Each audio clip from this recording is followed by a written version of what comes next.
മക്കളെ, അപ്പോൾ ഇനി നമ്മുടെ പ്രീ നീറ്റ് എക്സാമിന് വേണ്ടിയിട്ടുള്ള കാത്തിരിപ്പാണല്ലേ. അപ്പോൾ ഈ ഒരു പ്രീ നീറ്റ് എക്സാം അടിപൊളിയായിട്ട് തന്നെ എഴുതണം എന്നുള്ള ആഗ്രഹത്തോടു കൂടെ തന്നെ നമ്മുടെ കുട്ടികളെല്ലാവരും വളരെ വാശിയോടുകൂടെ തന്നെ നല്ല പ്രിപ്പറേഷൻസ് ഒക്കെ നടത്തുന്നുണ്ട് എന്നൊക്കെ അറിഞ്ഞതിൽ ഒത്തിരി സന്തോഷം. ഇതേപോലെ തന്നെ കണ്ടിന്യൂ ചെയ്യുക. അപ്പോൾ ഇതിൽ നോക്കുകയാണെന്നുണ്ടെങ്കിൽ പലപ്പോഴും പലരും ചോദിക്കുന്ന ഒരു ഡൗട്ടാണ്, മിസ് എന്തൊക്കെ പോർഷൻസ് ആണ് ഞങ്ങൾ കവർ ചെയ്യേണ്ടത്, അതിലെന്തൊക്കെയാണ് നിങ്ങൾക്ക് ഏറ്റവും കൂടുതൽ ഇമ്പോർട്ടൻ്റ് ആയിട്ട് പഠിക്കേണ്ടത്, ഇപ്പോൾ നമ്മുടെ നീറ്റിൻ്റെ സിലബസ് ആണോ അതോ നമ്മുടെ NCERT ആണോ പഠിക്കേണ്ടത്, അങ്ങനെ തുടങ്ങി പല പല ഡൗട്ടുകളുണ്ട്. അപ്പോൾ ആ ഡൗട്ടുകളെല്ലാതും ഈ ഒരു വീഡിയോയിലൂടെ മിസ് നിങ്ങൾക്ക് കംപ്ലീറ്റ് ആയിട്ട് തീർത്തരാം. ഓക്കെ, അപ്പോൾ നമ്മുടെ ഈ ഒരു ശരിക്കും പറഞ്ഞ ഒരു നീറ്റ് എക്സാം ആണ്, നമ്മുടെ എക്സാം വിന്നർ നടത്തുന്ന നീറ്റ് എക്സാം ആണ് നമ്മുടെ പ്രീ നീറ്റ് എന്ന് പറയുന്നത്. അപ്പോൾ നമ്മുടെ +1 സ്റ്റുഡൻസിന് നോക്കുകയാണെന്നുണ്ടെങ്കിൽ കേരളത്തിൽ ആദ്യമായിട്ടാണ് +1 സ്റ്റുഡൻസിന് ഇത്തരത്തിലുള്ള ഒരു നീറ്റ് എക്സാം നടത്തുന്നത്. ഓക്കെ, അപ്പോൾ അതുകൊണ്ട് തന്നെ ഈ ഒരു പ്രീ നീറ്റ് എക്സാം എന്ന് പറയുന്നത് നമ്മുടെ കുട്ടികൾക്ക് എല്ലാവർക്കും വളരെയധികം യൂസ്ഫുൾ ആയിരിക്കും. പ്രത്യേകിച്ച് നമ്മുടെ നീറ്റ് എക്സാം എഴുതാനും അല്ലെങ്കിൽ നീറ്റ് എക്സാം ക്രാക്ക് ചെയ്യണം എന്ന് ആഗ്രഹിക്കുന്ന മക്കൾക്ക് ഇത് വളരെയധികം യൂസ്ഫുൾ ആകുന്ന ഒരു എക്സാം ആയിരിക്കും. അപ്പോൾ അതിന് വേണ്ടിയിട്ട് എല്ലാവരും നന്നായിട്ട് തന്നെ വർക്ക് ചെയ്യുക. പിന്നെ അതേപോലെ തന്നെ നിങ്ങൾക്ക് അറിയാലോ, ഇതിന് നിങ്ങൾക്ക് വെറുതെ വർക്ക് ചെയ്യുന്നതല്ല, ഇതിന് നിങ്ങൾക്ക് ഒരു സമ്മാനം കൂടെ കിട്ടുന്നതായിരിക്കും. ഓക്കെ, ഏറ്റവും ടോപ്പായിട്ട് അല്ലെങ്കിൽ ഏറ്റവും ഫസ്റ്റ് റാങ്ക് കിട്ടുന്ന ആൾക്ക് നമ്മുടെ 50,000 റുപ്പീസൊക്കെ ആയിരിക്കും സമ്മാനം കിട്ടുക.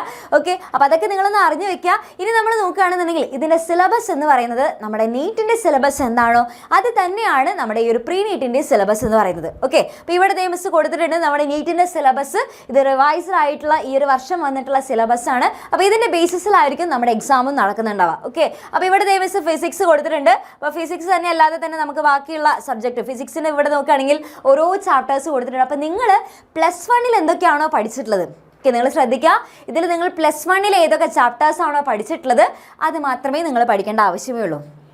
ഓക്കെ, അപ്പോൾ +1 എൻ്റെ കുട്ടികൾ പഠിച്ച ചാപ്റ്റേഴ്സാണ് ഈ പ്രീ നീറ്റ് എക്സാമിന് വേണ്ടിയിട്ട്, അതായത് +1 പ്രീ നീറ്റ് എക്സാമിന് വേണ്ടിയിട്ട് നിങ്ങൾ പഠിക്കേണ്ടത്. ഓക്കെ, അപ്പോൾ ഏതൊക്കെയാണ് നിങ്ങൾ പഠിച്ച ചാപ്റ്റേഴ്സൊക്കെ ഇതിലൊക്കെ ഒന്ന് നോക്കി നോക്കുക.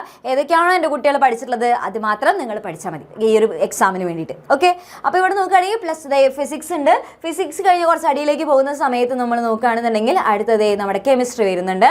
ഓക്കെ, കെമിസ്ട്രി കഴിഞ്ഞ് പിന്നെ അടിയിലേക്ക് ഇങ്ങനെ പോകുകയാണെന്നുണ്ടെങ്കിൽ ഇതിൻ്റെ കംപ്ലീറ്റ് ആയിട്ടുള്ള PDF നോട്ടുകൾ മിസ് ഇതിപ്പോൾ നിങ്ങൾക്ക് നോക്കുകയാണെന്നുണ്ടെങ്കിൽ ഇതിൻ്റെ ഓരോന്നും ഇങ്ങനെ നോക്കുകയാണെന്നുണ്ടെങ്കിൽ നിങ്ങൾക്ക് ഇതിലുള്ള ഓരോ പല പല ചാപ്റ്റേഴ്സും അതിലേതൊക്കെയാണ് പഠിക്കേണ്ടത് എന്നുള്ളതൊക്കെ ഇവിടെ ഡീറ്റെയിൽ ആയിട്ട് തന്നെ കൊടുത്തിട്ടുണ്ട്. അപ്പോൾ ഇതിൽ നിന്ന് മാത്രമേ നിങ്ങൾക്ക് ക്വസ്റ്റ്യൻസ് ഒക്കെ വരുള്ളൂ. ഓക്കെ, പക്ഷേ ഇവിടെ നിങ്ങൾ ശ്രദ്ധിക്കേണ്ട ഒരു കാര്യം എന്താ വെച്ചാൽ നമ്മുടെ പ്രീ നീറ്റ് എക്സാം എന്ന് പറയുന്നത് പെട്ടെന്ന് ഈ +1 കഴിഞ്ഞ് നിൽക്കുന്ന മക്കളല്ല. അപ്പോൾ അതുകൊണ്ട് തന്നെ അവർക്ക് ഭയങ്കര ഇതൊക്കെ കാണുമ്പോൾ നിങ്ങൾ വിചാരിക്കേണ്ടത് ഇതിൽ കുറച്ചും കൂടെ എക്സ്ട്രാ ആയിട്ടുള്ള കുറച്ച് ടോപ്പിക്കുകളൊക്കെ ഉണ്ടാക്കി. അപ്പോൾ അത് കണ്ടിട്ട് നിങ്ങൾ കൂടുതലായിട്ട് ടെൻഷൻ ഒന്നും അടിക്കേണ്ട.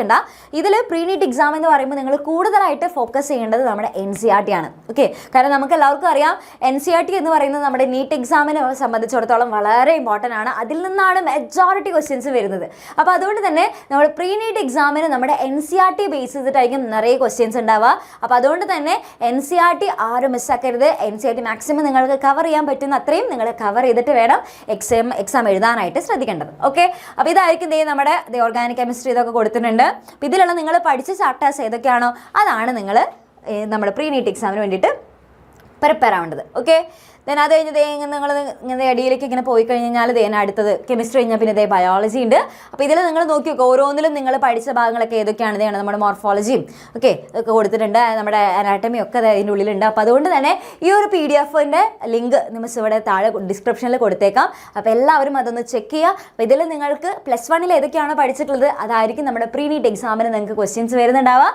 കൂടുതൽ നിങ്ങൾ ഏതിനും ഇമ്പോർട്ടൻസ് കൊടുക്കണം, നമ്മുടെ NCERTക്ക് കൂടുതലും ഇമ്പോർട്ടൻസ് കൊടുക്കണം. ഓക്കെ, അപ്പോൾ ഇത്രയും കാര്യങ്ങളാണ് നിങ്ങൾ ശ്രദ്ധിക്കേണ്ടത്. അപ്പോൾ മാക്സിമം കവർ ചെയ്യുക. എല്ലാവരും അടിപൊളിയായിട്ട് പ്രിപ്പറേഷൻസ് ഒക്കെ അടിപൊളിയായിട്ട് തന്നെ കണ്ടിന്യൂ ചെയ്യുക. അപ്പോൾ അങ്ങനെയാണെന്നുണ്ടെങ്കിൽ ഇനി നമുക്ക് നമ്മുടെ എക്സാം ഹാളിൽ കാണാം.